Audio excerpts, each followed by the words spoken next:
प्यारे दोस्तों, आज हम एक शख्सियत का जीवन परिचय सुनाने जा रहे हैं जो कि आजकल मीडिया में छाए हुए हैं, इसलिए आपको उनके बारे में जानना चाहिए। तो चलिए शुरू करते हैं। महाराज धीरेन्द्र कृष्ण शास्त्री का जीवन परिचय। जा पर कृपा राम की होई, ता पर कृपा करहि सब कोई, जिनके कष्ट दम्भ नहीं माया, तिनके हृदय बसहु रघुराया। ऐसे ही है एक युवा संत, कथावाचक और सनातन धर्म के प्रचारक जिन्होंने प्रचंड साधना कर ईश्वर से एक रूपता साध्य कर ली है। उन्हें संत कहते हैं। ऐसे ही सोशल मीडिया पर बागेश्वर धाम बालाजी सरकार छाए हुए हैं, जो आज देश के युवा और चर्चित संतों में से एक है। कुछ दिव्य शक्तियों की भी बात उनके साथ जोड़कर की जाती है। उनकी चर्चा निश्चित रूप से होती है जो मध्य प्रदेश से संबंध रखते हैं। छतरपुर के समीप बागेश्वर धाम है जिससे वे जुड़े हैं। बहुत ही कम समय में उनकी चर्चा न सिर्फ देश में बल्कि विदेश में भी होती है। निश्चित रूप से यह बायोग्राफी आप सभी के लिए काफी रुचिकर और उनके व्यक्तित्व के कई पक्षों से रूबरू भी करवाएगी। ये बागेश्वर धाम के प्रमुख पंडित धीरेन्द्र कृष्ण शास्त्री जी हैं, जिनके साथ कई चमत्कार होते रहते हैं। बागेश्वर बालाजी महाराज पंडित धीरेन्द्र कृष्ण शास्त्री।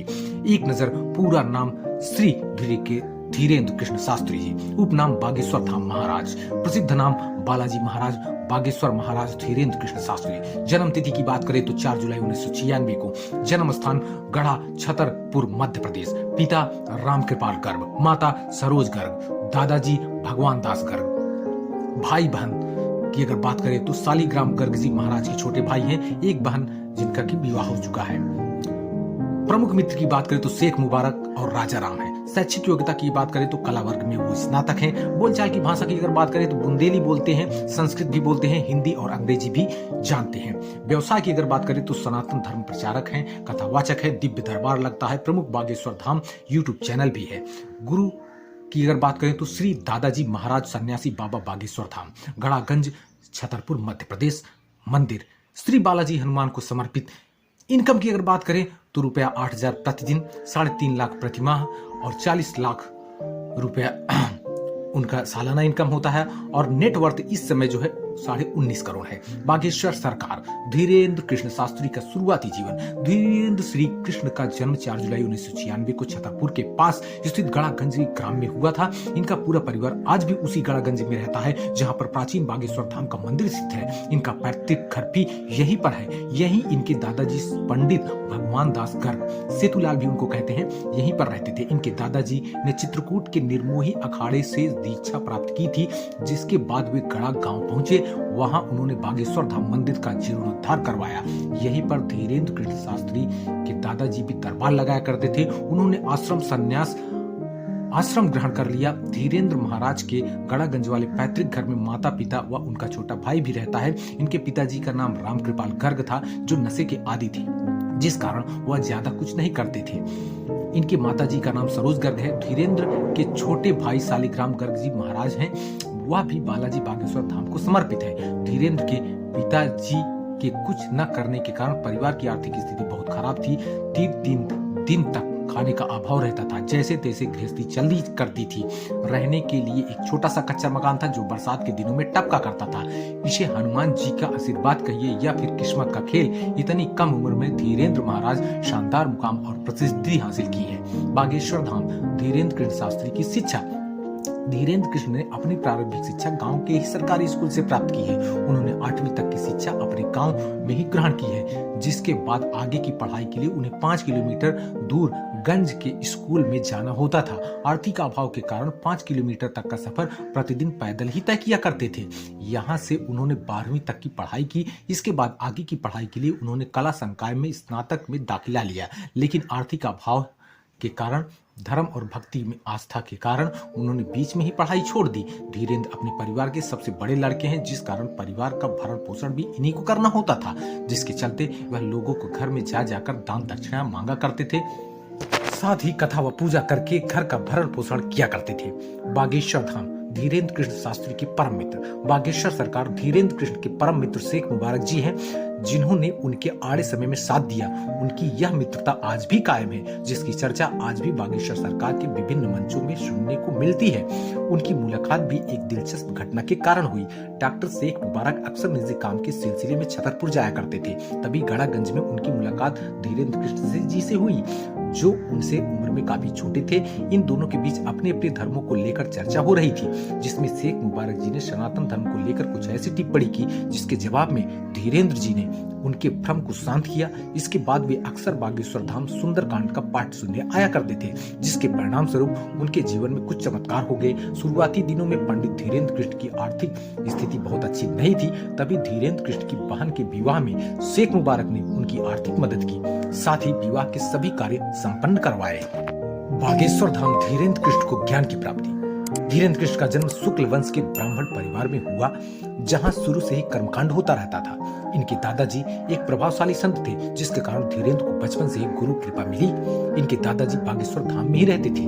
उसी गांव में इनका जन्म हुआ, जिस कारण पूरा परिवार प्रतिदिन बागेश्वर धाम जाया करता था।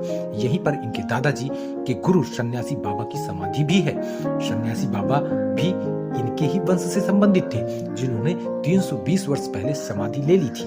धीरेन्द्र व उनके दादाजी के साधना गुरु सन्यासी बाबा ही है। धीरेन्द्र के दादाजी भी बागेश्वर धाम में दरबार लगाते थे। 11 वर्ष की अवस्था में धीरेन्द्र ने भी अपने दादाजी के दरबार में अर्जी लगाई। उन्होंने घर के अभाव ग्रस्त जीवन से छुटकारा पाने के लिए आशीर्वाद मांगा। तब इनके दादाजी ने धीरेन्द्र को अपना शिष्य बना लिया, फिर बागेश्वर धाम की सेवा करने का संकल्प दिलाया। धीरेन्द्र का मानना है कि उन्हें जो भी ज्ञान व अलौकिक शक्तियां प्राप्त हुई हैं, वह सभी उनके दादाजी और सन्यासी बाबा की कृपा का ही परिणाम है। उनके दादाजी पहले से ही गृहस्थ आश्रम को छोड़कर संन्यास आश्रम में प्रवेश कर चुके थे। 2010 में इनके दादाजी सेतुलाल गर्ग ने काशी में अपने देह को त्याग दिया। बागेश्वर धाम सरकार की महिमा। छतरपुर जिले से मात्र 30 किलोमीटर दूर गंज के पास गड़ा गांव में श्री बागेश्वर धाम स्थित है। यहाँ पर लगभग 300 वर्ष पुराना हनुमान जी का मंदिर है। यहाँ की महिमा यह है कि जो भी श्रद्धालु सच्ची भक्ति भावना से अपनी समस्याओं को लेकर आता है, श्री राम जी की कृपा से हनुमान जी उसकी सभी मनोकामना पूरा करते हैं, उनके सारे कष्ट को हर लेते हैं। इस मंदिर के पुजारी व प्रमुख श्री धीरेन्द्र कृष्ण शास्त्री को हनुमान जी की विशेष कृपा और सिद्धियां प्राप्त है। इस दरबार में आने वाला कोई भी व्यक्ति खाली हाथ और निराश होकर नहीं जाता। यहाँ पर अपने देश ही नहीं अपितु विदेशों से भी श्रद्धालु समस्याओं को लेकर आते हैं, जहां उनकी हर समस्या का समाधान 100% होता है। लोगों द्वारा यह भी ज्ञात हुआ है कि यहाँ पर हनुमान जी की अदालत लगती है, जहाँ पर हनुमान जी जज बनकर लोगों को पेशी लगाते हैं। उनका हर संभव इलाज किया जाता है। यहाँ पर कैंसर जैसी बीमारियों के साथ भूत प्रेत व ऊपरी बाधाओं के मरीजों के ठीक होने का दावा किया जाता है। बागेश्वर धाम की खासियत यह है कि यहाँ पर श्रद्धालुओं को अर्जी लगानी होती है। उनकी अर्जी स्वीकार होने पर बागेश्वर सरकार अर्थात धीरेन्द्र कृष्ण शास्त्री जी बिना उनसे बात किए उनकी समस्याओं को धाम के पर्चे पर उल्लेखित कर देते हैं। इसके पश्चात उस व्यक्ति से उसकी समस्याओं की जानकारी ली जाती है। उसके द्वारा बताई गई सभी समस्याएं पहले से ही पर्चे पर 100% अंकित होती हैं। इस बात की पड़ताल बड़े बड़े मीडिया चैनल व धर्म को न मानने वालों ने की, लेकिन अंत में उन्हें भी बागेश्वर धाम में होने वाले चमत्कारों के आगे नतमस्तक होना पड़ा।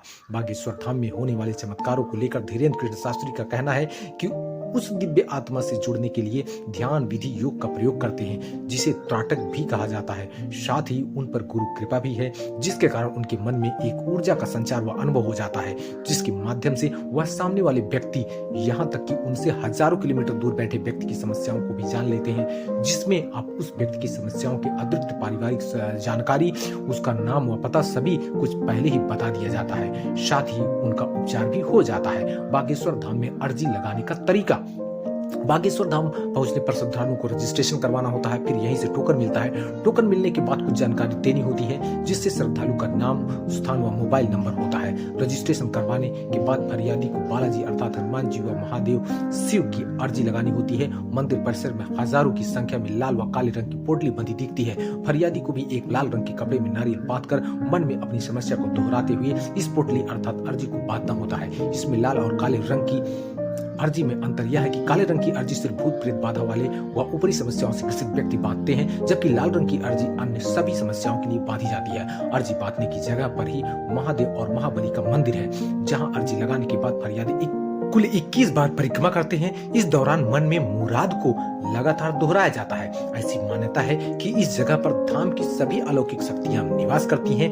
इसी जगह पर लिंगकंतो 3 संतों की भी समाधियां हैं, जो बागेश्वर सरकार के गुरु हैं, जिनकी शक्ति आज भी इस धाम के अंदर समाहित है। इसके बाद पेशियों का सिलसिला शुरू होता है, जहां मुख्य रूप से मंगलवार व शनिवार को पेशी होती है। यूं तो प्रतिदिन भी हजारों की संख्या में रहते हैं बागेश्वर धाम धीरेन्द्र कृष्ण शास्त्री के अनमोल वचन। जो विद्यार्थी प्रतिदिन माता पिता व गुरु को प्रणाम करता है उसकी आयु बढ़ जाती है, उसकी विद्या बढ़ जाती है, उसका यश बढ़ जाता है, उसका बल बढ़ जाता है। दुख का झूला जितना पीछे तक जाएगा, सुख का झूला उतना आगे तक जाएगा। जिंदगी में झूला जितना पीछे तक खींचा जाता है वो उतना ही आगे तक जाता है। प्रत्येक व्यक्ति के जीवन में अभाव की बहुत आवश्यकता है। जब तक अभाव नहीं होगा वो प्रभाव के महत्व को नहीं समझेगा, अभाव का जीवन नहीं समझेगा, सीधा प्रभाव प्राप्त हो जाएगा। तो अभावग्रस्त व्यक्ति भावनाओं को समझना बहुत कठिन हो जाएगा। जितना भजन अभाव में हो सकता है उतना प्रभाव में नहीं हो सकता। ये था जीवन परिचय और कहानी बागेश्वर धाम के बाबा पंडित धीरेन्द्र कृष्ण शास्त्री जी की। दोस्तों, आशा करता हूं कि उनके बारे में ये कहानी आपको पसंद आई होगी। कहानी पसंद आई हो तो दोस्तों में शेयर करें और चैनल को सब्सक्राइब करें। अपना और अपने परिवार का ख्याल रखें। ईश्वर आपकी मनोकामना जल्द पूरी करे। मिलते हैं एक नई कहानी के साथ एक नई वीडियो में। तब तक के लिए धन्यवाद।